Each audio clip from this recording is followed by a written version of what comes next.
La feu doux caresse et trahison. Les boulangeries ne dorment pas, elles chuchotent.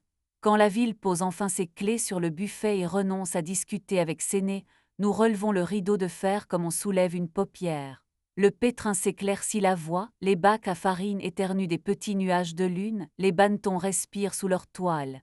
L'air a ce goût de levain et de promesse qui colle au palais mieux que n'importe quel serment. Les fours vibrent, animaux domestiques et capricieux, ils ont la patience des amants qui savent attendre pour mieux brûler. Je m'appelle Lila. Je suis boulangère de nuit dans une boutique à 2 rues d'un canal qui sait garder les confidences. Mes mains parlent mieux que moi, paumes farinées, doigts qui apprennent aux pattes la patience, poignets qui connaissent le poids exact d'une honnêteté. Ma table est un hôtel laïque, saumure de sel fin, balayette toujours tiède, lame neuve pour scarifier la peau des pins, torchons qui sentent la lessive et le feu. Dans un tiroir, j'ai une boîte en métal bosselée ancien bonbon à l'anis, où je garde des virgules du quotidien, un bouton. Julien, mon mari, alors, organisait des mariages et des inaugurations où l'on prétend aimer les feux d'artifice autant que les regards. Il avait l'art de monter une tente là où les gens croient encore au ciel, de faire croire aux familles qu'on peut chorégraphier la joie comme un dessert. Nous nous sommes rencontrés sur un éclair qui ne voulait pas tenir sa crème. Réception de dernière minute, viennoiserie en renfort, moi en panique douce, lui en costume souple qui sentait la pluie chaude. J'ai fouetté la crème comme on rappelle un enfant au salon. Les jeudis sont devenus notre superstition. Entre la deuxième fournée de baguettes et la première sortie de croissants, dans la réserve où la chambre froide souffle sa buée comme une bête rassurée, Julien posait ses mains sur mes hanches, je faisais semblant de ranger des sacs de sucre et nous volions 10 minutes à la chaleur. Donne-moi 10, disait-il en mordillant ma clavicule, et je lui donnais 9, gardant une minute sous la langue comme un sucre pour les pannes de cœur. Sa lèvre inférieure connaît encore le goût de la farine crue. La première fausse note n'a pas été du rouge, c'était une odeur, cassis et fève tonka, pas la nôtre. Nous sentons l'amande tiède du beurre, le vinaigre blanc des plans de travail, parfois la vanille de Tahiti les jours de brioche. La tonka ne se promène pas ici la nuit. Dans le petit bureau derrière la boutique, un gobelet de café portait un baiser violet, pas mon rouge trop gourmand, trop dessiné. Sur le sol, près de la porte, une perle de sucre doré que nous n'utilisons jamais, nous préférons le simple. La caméra de l'arrière-coup. J'ai voulu offrir à la nuit un alibi délicat. Un traiteur venu déposer des plateaux en avance, une pâtissière amie qui passe dire bonjour, une influenceuse égarée par la lune et sa soif d'image. La semaine suivante a récité la même minute, 0013, neige 0020, odeur 0027, gobelet avec baiser violet. Chez nous, pendant que je pliais des torchons, je plie entière, Julien en moitié, les mariages sont des géométries, il s'est adossé au plan de travail avec des paumes ouvertes. Ouvrons, et il a dit, voix polie comme une poignée, avec des règles, nous d'abord, personne de la boutique, pas de clients, on se dit avant, pas après, protection toujours, notre lit n'est pas un comptoir. Je voulais être plus vaste qu'un four. On a écrit nos promesses aux doses d'un bon de commande pour la farine de tradition. On a signé, convaincu que le papier sait surveiller l'oxygène. Nous avons tenu 2 semaines héroïques. La troisième à 22h58, afte d'un lancement de champagne. Ne m'attends pas. Et la caméra a éternué, la perle dorée a roulé près du seuil comme une petite lune, et l'odeur de tonka a mordu dans ma fatigue. Je ne tends pas de pièges dans les sanctuaires. Je les ajuste jusqu'à ce qu'ils n'aient plus envie de mentir. J'ai posé des gestes qui ressemblent à des caresses. Un pli minuscule dans le coin du drap qui couvre les panières mon pli à moi, pour savoir si une main étrangère aura l'insolence de le lisser. Une pincée de sucre très fin en diagonale sur le plan de travail. Si l'on pose une paume, le dessin s'interrompt. Un minuteur tourné d'un degré pas plus sur la chambre de pouce, mes yeux reconnaissent ce degré-là dans l'ombre. Et j'ai glissé. Elle s'appelait Irène, pâtissière devenue égérie de photos, robe qui impose, satin l'obéissance, bouche qui entre dans une pièce avant elle. Julien les met dans sa langue d'organisateur, photo, budget, horizon. Je les ai laissés passer comme on laisse passer un courant d'air auquel la pièce survivra. Je n'ai pas claqué, j'ai posé ma main sur un sac de farine, et le papier m'a rendu une douceur. Le lendemain, j'ai dit à Julien que j'avais demandé avant. Il a hoché la tête comme on connaît l'accord du participe et qu'on décide quand même de parler autre. Les notaires ont déplacé nos prénoms jusqu'à l'endroit où ils dorment quand ils ne veulent plus d'oreiller commun. Nous nous sommes séparés sans gifler les lieux. Il a gardé ses tentes et ses promesses impossibles, j'ai gardé mes lames, mon mug ébréché, et la manière de parler bas aux pattes comme à des bêtes qu'on apprivoise. Le travail m'a empêché de construire un hôtel à la rancune. Une baguette a décidé d'oublier son épi, je l'ai scarifié comme on rappelle un nom propre. Un four a pris la grosse tête et brûlé un premier tour, je l'ai ramené au respect à coups de degrés et de temps. Une vieille dame a demandé une brioche qui se souvient de ma grand-mère, je lui ai donné une mie tendre et un sourire franc. L'après-midi, je dors sur le petit canapé près du pétrin, une housse de banneton sous la nuque, et je me réveille avec des rêves tout en miettes. Il est entré dans ma nuit comme entre ceux qui savent écouter les machines, gnome, meunier et livreur de farine. Il parlait au sac comme à des bêtes de somme dont on respecte le dos, au silo comme à des arbres. Il sentait la poussière de blé, l'orange, et une pointe d'huile propre. Il avait ce rire qui rassure les charnières. Lequel de tes pains ment, a-t-il demandé, un coin de sourire vers ma grigne trop timide. Le pavé campagnard, il veut briller même si la lumière n'a rien promis. Alors on lui promet mieux, pas plus, et il a dit, posant la paume sur la pâte, juste assez pour calmer une impatience. La chaleur a commencé son inventaire. Il m'a appris le souffle exact que la farine demande avant d'accepter l'eau. Je lui ai montré le soupir que rend une pâte quand elle se décolle du pétrin par amour et non par force. Il a laissé une moitié d'orange sur ma table, j'ai glissé l'écorce dans ma poche pour parfumer ma fatigue.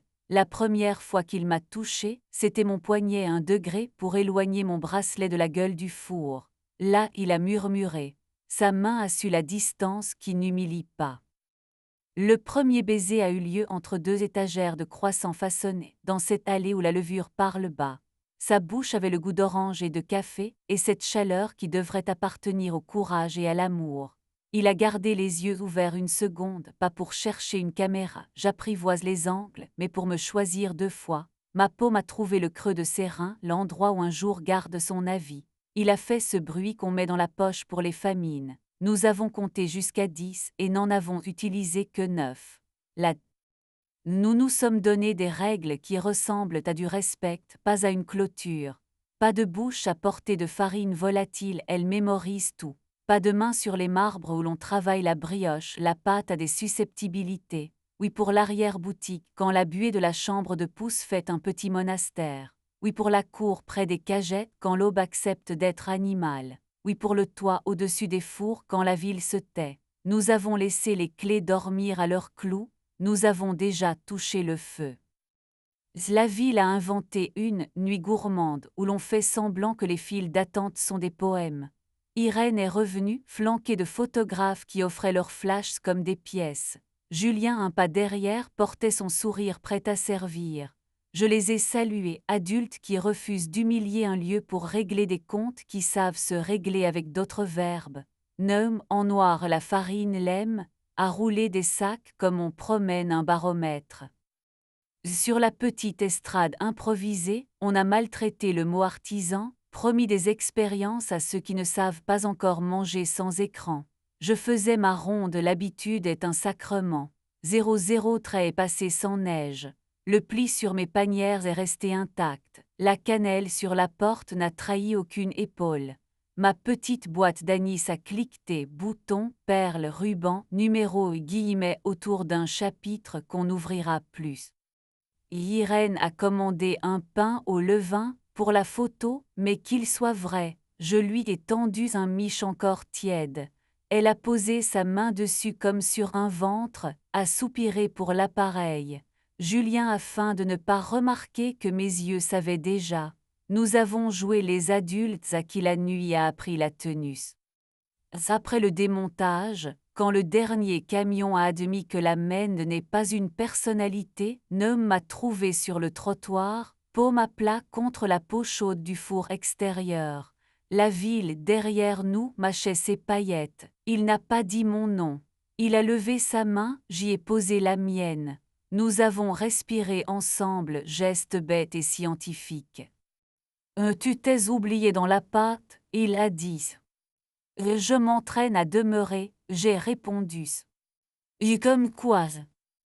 Comme invité, ai-je dit, et le mot m'a assise dans une chaise invisible, celle qu'on réserve aux fantômes bienveillants des boutiques, celles et ceux qui viennent à l'aube, sans faire de bruit, pour vérifier si le monde tient encore.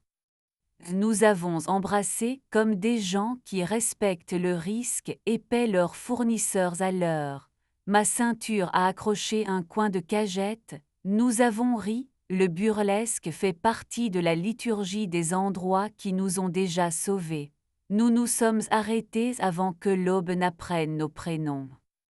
Il existe une version de cette histoire où j'aligne les minutes de la caméra, où je montre la farine à la cannelle sous une lumière violette, où j'explique à une salle qu'un bonbon doré n'est pas un hasard, on applaudirait. La boutique, elle, ne me pardonnerait pas, j'ai choisi l'autre montage. J'ai raccompagné deux corps vers des couloirs plus simples. J'ai protégé un four de l'humiliation. J'ai préféré des verbes plus petits, ils durent plus longtemps que les couteaux. L'hiver a appris l'humilité au thermostat et la patience à mes poignets. La nouvelle apprentie a compris la différence entre secret et discrétion, l'un veut un public, l'autre sait se taire. Un influenceur a voulu souffler la farine pour la poésie, je l'ai sauvé avec une histoire de poussière et de poumons. Neum m'a appris que les blés obéissent au ton, pas aux menaces, et que je dois me taire 3 respirations avant que ma colère ne se costume en héroïsme. Je lui ai appris le soupir content d'une pâte quand on arrête juste avant l'excès. Un jeudi, la caméra a regardé sans bâiller. La Tonka a déserté mon arrière-boutique. La perle dorée est restée dans ma boîte, simple point de ponctuation, pas une preuve. J'ai ri dans ma manche, Neum a ri dans mon cou. La boutique a faim de désapprouver et nous a prêté son air ordinaire. Si un matin qui n'existe pas pour les autres, vous passez devant notre vitrine et que vous voyez, par la porte entr'ouverte, une femme poser sa joue contre un sac de farine, ne vous inquiétez pas, c'est moi qui remercie le blé d'avoir bien voulu devenir pain. Vous ne verrez pas la cannelle sur la porte, sauf si les murs réclament un fantôme et qu'aucune autre douceur n'est possible. Vous ne verrez pas la petite boîte d'anis, sauf si vous savez déjà pourquoi la ponctuation sauve des vies. Je baisse les thermostats dans l'ordre que les fours préfèrent pour que l'aube entre comme une langue apprise. Le dernier éclairage rend sa braise. Neum me vole ma minute propre parce qu'il peut, je la lui donne parce que cette règle a survécu au reste pour boire à la nuit. Nous rangeons nos mains dans la poche de l'autre comme des voleurs honnêtes qui ont réparé plus qu'ils n'ont brisé. Dehors, la ville se mange dans les vitrines encore noires. Dedans, des pains alignés décidant de nous faire confiance jusqu'au premier client. Les boulangeries ne dorment pas, elles chuchotent. Elles pardonnent lentement puis d'un coup quand on cesse de leur demander d'accueillir des scènes pour lesquelles elles n'ont pas auditionné. Nous n'avons plus nos 10 minutes, nous gardons celles que nous pouvons porter et laissons le reste lever en paix sous un torchon tiède. Le matin, une inconnue croquera dans une mie que nous aurons respectée, elle croira à l'espace d'un souffle qu'un lieu l'aime. J'essaierai d'être aussi prudente avec les vivants. Dans mon tiroir, la petite boîte cliquette comme une phrase qui refuse d'être un point.